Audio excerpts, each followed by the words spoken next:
Assalamualaikum warahmatullahi wabarakatuh. Halo Sobat Pemat, apa kabar? Semoga Sobat Pemat selalu dalam keadaan baik dan bahagia. Di sesi podcast kali ini, kita akan membahas mengenai salah satu program Kampus Merdeka, yaitu PHP 2D. Di sebelah saya sudah ada salah satu mahasiswa Pemat yang mengikuti program PHP 2D. Salah satu dari tim, ya Mbak? Ya, betul. Yaitu Mbak Resa.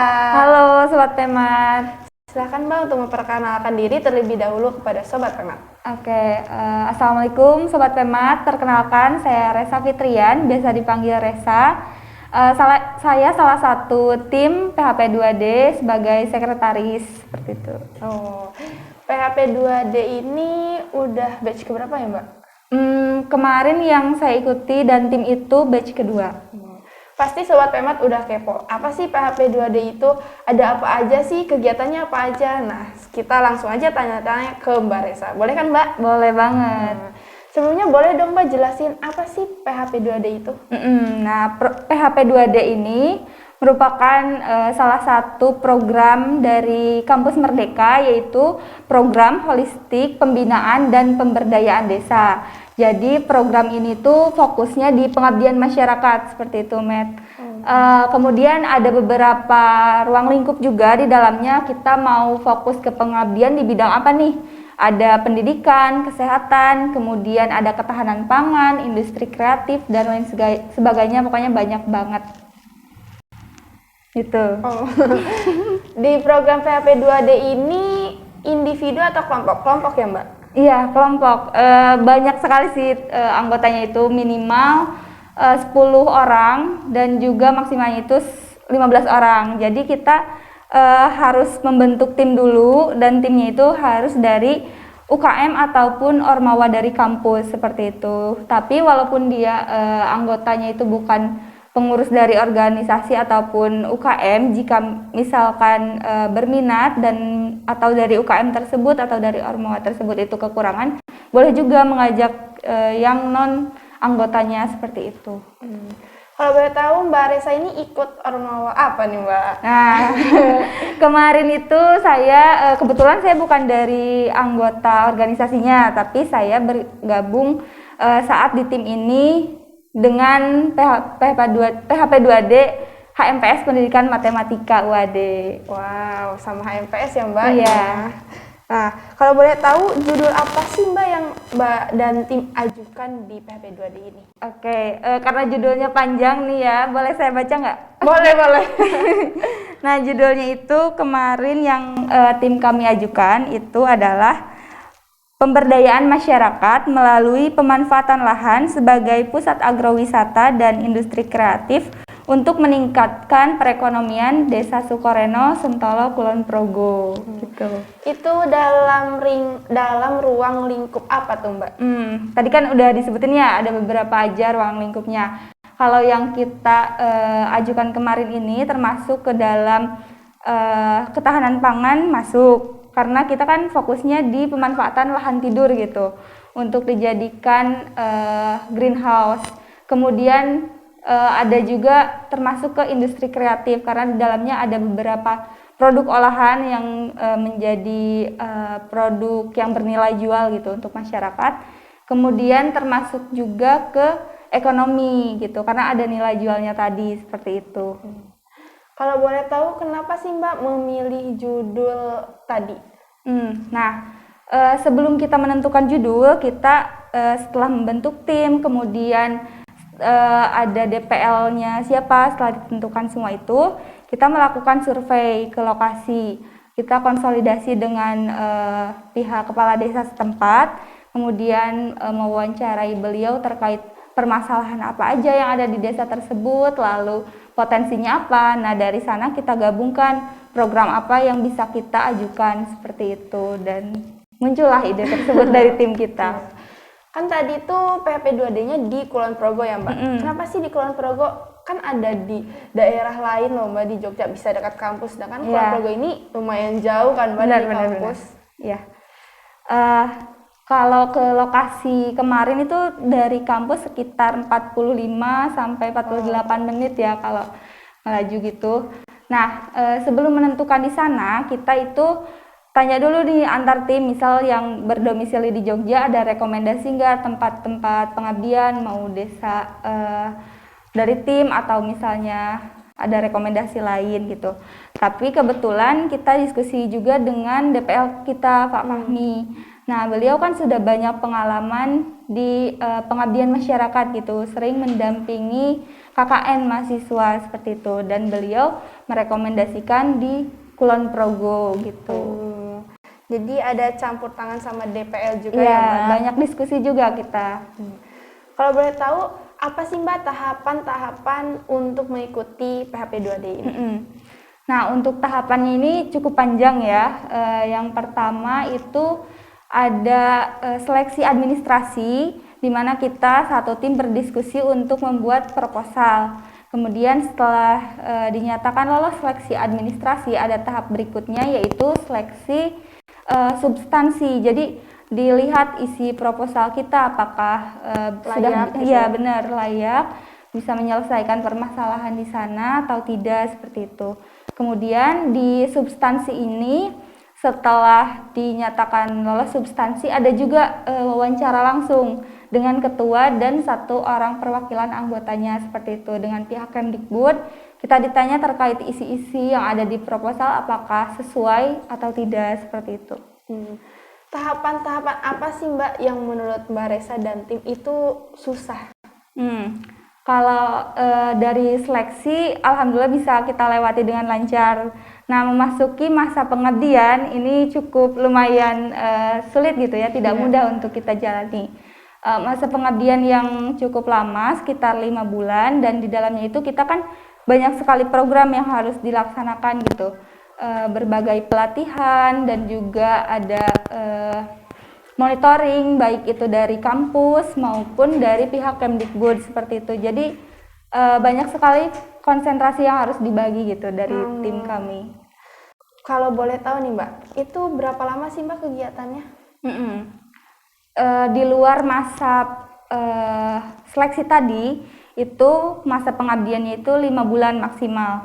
Kemarin kami melaksanakan dari bulan dari bulan Juli sampai November. Wow, lama banget ya lumayan Mbak. Lama sekali. Kalau boleh tahu 5 bulan itu kegiatannya apa aja ya Mbak? Kegiatannya banyak sekali. Yang pertama itu kita penyuluhan, karena kan perlu mensosialisasikan kepada masyarakat. Sekalian perkenalan, kita tim ber-13 ini siapa aja, kemudian ingin mengadakan program apa di desa tersebut, sekaligus membentuk mitra juga. Mitranya ini ada kemitraan lokal, yaitu Karang Taruna, kemudian ibu-ibu PKK, kelompok tani, seperti itu. Dan di sana kan setelah kita bertemu, kita membentuk tim untuk agrowisatanya itu tadi. Kemudian ya, karena kita memanfaatkan lahan kosong atau lahan tidur di jalur pariwisata, nah kita harus benar-benar mulai dari nol melakukan pembangunan seperti itu. Itu sangat jauh sekali dengan basic kita di program studi pendidikan matematika, tapi alhamdulillah bisa kita lewati gitu. Nah, setelah masa pembangunan selesai itu sekitar 2-3 bulan lah pembangunan itu. Kemudian ada pelatihan-pelatihan. Nah, pelatihan di sini yang pertama mulai dari pelatihan bagaimana cara membuat pupuk kompos, kemudian media tanam, karena kan nanti greenhouse-nya itu bakal diisi dengan sayuran-sayuran gitu ya. Kayak gitu. Terus nah ini dari pelatihan-pelatihan ini kita kerjasama juga dengan dosen maupun dinas-dinas yang terkait itu untuk memberikan sosialisasi kepada masyarakat. Jadi walaupun kita bukan basicnya di bidang tersebut, karena mendatangkan ahli di bidangnya, alhamdulillah bisa tersampaikan dengan baik itu ilmunya dari para ahli. Kemudian ada pelatihan produk olahan, kayak olahan keripik bayam, nugget bayam, lalu ada pelatihan pemasaran produk tersebut. Nah, setelah selesai masa pelatihan tersebut, ini agak panjang ya, belum selesai. Setelah pelatihan tersebut, kemudian ada peresmian. Nah, peresmian ini dilaksanakan di bulan November, dan alhamdulillah didatangi langsung oleh Bupati Kulon Progo gitu. Wow. Ya. Itu tadi kan ada kerjasama sama dinas, terus mendatangkan bupati. Itu gimana sih Mbak? Kan kalau buat orang awam nih, kelihatannya kayak, aduh susah banget, terus keren gitu. Nah itu gimana sih Mbak caranya? Iya. Ya benar, memang awam sekali ya untuk saya pribadi gitu.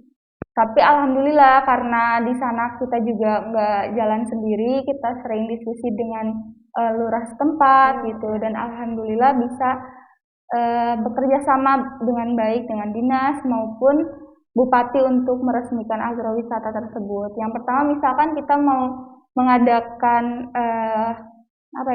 kerjasama dengan dinas perdagangan dan perindustrian misalnya untuk mengisi di bagian acara pemasaran. Yang pertama kita melakukan sosialisasi dulu, datang ke kantornya, membawa proposal, kemudian kita menjelaskan maksud dan tujuan kita, dari mana gitu, ingin mengadakan apa. Nah setelah itu kita tinggal menunggu keputusan dari pihak tersebut, menyetujui atau tidak. Kalau misal menyetujui berarti bisa mengirimkan delegasi gitu dari dinas tersebut. Begitupun dengan bupati, tetapi karena mungkin bupati jadwalnya padat, jadi harus dipersiapkan dari jauh-jauh hari gitu, dan persiapannya harus matang gitu. Apa aja sih Mbak hambatan selama 5 bulan mengikuti PHP2D, baik dari tim atau dari Mbak Reha sendiri? Oke, mungkin dari aku pribadi dulu ya. Kalau dari aku pribadi itu yang sulit mengatur fokus dan manajemen waktu mungkin ya, yang sangat sulit karena waktu itu semester 6 lagi ada magang kedua di sekolah di mana kita harus ngajar langsung, dan di sana cukup sulit akses sinyalnya gitu. Ketika kita membutuhkan membuat media pembelajaran itu harus tengah malam karena menunggu sinyal, iya biar ada sinyal. Kemudian besoknya harus melaksanakan program pengabdian gitu. Fokus dan manajemen waktu itu sih yang paling jadi hambatan gitu ya, tantangan. Nah kalau dari tim, mungkin secara internal dari tim itu manajemen timnya, karena banyak juga nih tim kita kan basicnya dari organisasi, jadi banyak sekali kesibukan-kesibukan mereka gitu di luar program pengabdian. Ada yang ikut kampus mengajar, ada yang kepentingan dari organisasi itu sendiri gitu. Kemudian kalau eksternalnya, ini kan kita di proposal tuh udah ada ya, misalkan RAB-nya gitu, list kebutuhannya apa, harganya berapa, sudah disurvei juga. Tetapi pada saat pelaksanaan banyak juga perbedaannya gitu, antara harga dan juga jumlah kebutuhan seperti itu. Itu yang jadi PR kita juga, dan juga kesibukan masyarakat di sana juga kan masyarakat punya pekerjaan. Untuk menggerakkan masyarakat gotong royong itu juga lumayan sih. Harus menyesuaikan dengan masyarakat ya Mbak. Adaptasi. Ya, kita jangan fokus ke hambatannya ya, tapi kita juga lihat nih manfaat apa aja yang didapat dari kegiatan PHP2D. Benar. Kalau manfaatnya itu yang saya rasakan sendiri, pertama kita belajar mengambil peran di lingkungan masyarakat, di mana kita nanti setelah menjadi mahasiswa tentunya akan kembali menjadi masyarakat seutuhnya gitu, di mana kita di sana akan bertemu dengan kehidupan nyata dan permasalahan-permasalahan nyata di lingkungan masyarakat. Kemudian kita sebagai mahasiswa itu kan punya tridharma perguruan tinggi nih, ada pendidikan, penelitian dan pengembangan, kemudian ada pengabdian masyarakat. Nah sebagai mahasiswa tentunya kita harus laksanakan tridharma perguruan tinggi itu gitu. Kemudian kita juga di sana belajar untuk adaptasi tentunya seperti tadi, lalu manajemen waktu, kemudian banyak skill yang kita tidak dapat di kelas gitu. Itu kan program PHP2D ini program kampus merdeka ya Mbak. Ada nggak sih yang direkognisi ke mata kuliah? Oh iya, nah itu hampir lupa. Untuk mata kuliah rekognisi ini karena tadi program kampus merdeka ada beberapa rekognisi. Yang pertama itu KKN. Jadi tim kami yang sudah melakukan PHP2D itu tidak mengikuti KKN lagi. Kemudian ada beberapa rekognisi mata kuliah itu. Berarti itu nggak cuman KKN aja, tapi mata kuliah juga dikonversi ya Mbak? Iya benar. Iya, selain itu di UAD juga ada support lainnya ya terkait PHP 2D ini, dijadikan KKN juga ada opsi KKN PHP 2D. Nah, jadi selain 13 orang, kita juga ada tambahan totalnya itu kita fullnya itu 27 orang di satu desa tersebut. Wow. Ya, banyak sekali. Itu juga sangat membantu kami gitu dalam melaksanakan program-program. Boleh dong Mbak kasih kesan selama mengikuti PHP 2D? Ya, kesannya mungkin karena pelaksanaannya ini cukup lama, 5 bulan, mungkin kerasa sekali ya melelahkannya itu, tetapi saat kita mendapat respon yang baik dan kepuasan dari masyarakat, itu terbayarkan gitu, sangat tidak ternilai. Ketika kita pamit, alhamdulillah banyak sekali masyarakat yang mendoakan gitu. Boleh dong Mbak kasih pesan atau motivasi kepada teman-teman Pemat yang ingin mengikuti kegiatan PHP 2D? Oke, untuk teman-teman yang berminat mengikuti PHP 2D, silahkan teman-teman bisa cari informasinya di website Kemdikbud bagian PHP 2D. Kemudian teman-teman bisa bentuk timnya dan juga bisa memilih DPL-nya siapa untuk menjadi dosen pendamping tim kalian. Lalu setelah itu bisa cari bidang yang kalian minati dan kuasai gitu untuk melakukan pengembangan di desa tersebut. Nah, setelah itu kalian bisa melakukan tahapan-tahapan berikutnya. Semangat untuk melewati tahapan-tahapan tersebut dan juga semangat untuk mengabdi, belajar, dan berdampak kepada masyarakat. Wow, setelah mendengar podcast dari Mbak Resa ini, seru banget kelihatannya ya kegiatan PHP 2D ini. Buat Sobat Pemat yang masih kepo dan masih bingung terkait PHP 2D, Sobat Pemat bisa tanya langsung di IG PHP 2D HMPS Pemat ini, atau bisa juga tanya langsung ke Mbak Resa. Ya, ke tim-tim yang lain juga boleh, ke Mas Teddy, ke Mbak Meta juga boleh. Boleh banget buat tanya-tanya terkait PHP 2D. Nah, setelah selesai podcast ini, aku harap teman-teman Pemat bisa lebih excited ke program-program kampus mengajar seperti PHP 2D ini atau yang lainnya. Terima kasih Mbak Resa telah meluangkan waktunya. Terima kasih Meta untuk membahas kegiatan PHP 2D ini. Semoga Mbak Resa kegiatan berikutnya bisa lebih baik lagi dan bisa lebih semangat lagi Mbak Resa. Amin. Buat Sobat Pemat di rumah, jangan lupa untuk like, comment, and subscribe. Jangan lupa juga pantengin YouTube Pemat UAD karena akan ada podcast-podcast yang seru di kemudian hari. Jangan lupa juga share ke teman-teman yang lain, oke? See you in the next video. Dadah!